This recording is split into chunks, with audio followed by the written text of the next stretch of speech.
അഫ്ഗാൻ കുട്ടികളെ കൊന്നൊടുക്കി പാകിസ്ഥാന്റെ ഭീകരമായ വ്യോമാക്രമണം. അഫ്ഗാനിൽ പ്രതിഷേധം ശക്തമാകുന്നു പാകിസ്ഥാനെതിരെ.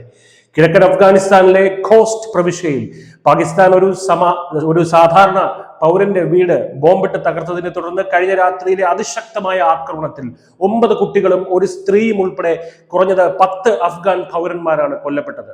താലിബാൻ വക്താവ് സബിഹുള്ള മുജാഹിദിന്റെ അഭിപ്രായത്തിൽ പാകിസ്ഥാൻ വ്യോമസേനയുടെ ഈ ആക്രമണം ഒരു പ്രാദേശിക നിവാസിയുടെ വീട് പൂർണ്ണമായി തന്നെ നശിപ്പിച്ചിരിക്കുകയാണ്. ഇതിൽ 5 ആൺകുട്ടികളും 4 പെൺകുട്ടികളും ഉൾപ്പെടെ 9 കുട്ടികളും ഒരു സ്ത്രീയും കൊല്ലപ്പെട്ടിരിക്കുകയാണ്. കുനാർ പ്രവിശ്യയിലും പാക്തിക പ്രവിശ്യയിലുമുള്ള അതിർത്തി പ്രദേശങ്ങളിൽ നടന്ന മറ്റു വ്യോമാക്രമണങ്ങളിൽ 4 സാധാരണക്കാർക്ക് കൂടി പരിക്കേറ്റതായി റിപ്പോർട്ടുണ്ട്. ഈ ക്രൂരമായ ആക്രമണം പാകിസ്ഥാനിലെ പെഷവാറിൽ കഴിഞ്ഞ ദിവസം തീവ്രവാദികൾ അർദ്ധസൈനിക ആസ്ഥാനത്തിൽ ചാവേർ ആക്രമണം നടത്തിയതിനെ തുടർന്നാണ് ഉണ്ടായിരിക്കുന്നത്.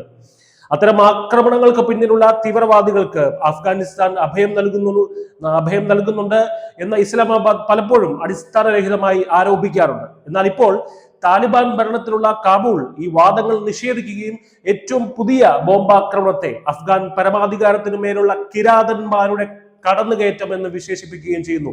വർഷങ്ങളായുള്ള പല സംഘർഷങ്ങൾ കാരണം പാലായന ദുരിതങ്ങൾ അനുഭവിക്കുന്ന സാധാരണക്കാരായിട്ടുള്ള അഫ്ഗാനികൾക്ക് മേലുള്ള നിർദ്ദയമായ പാകിസ്ഥാന്റെ പരാക്രമമാണിത്.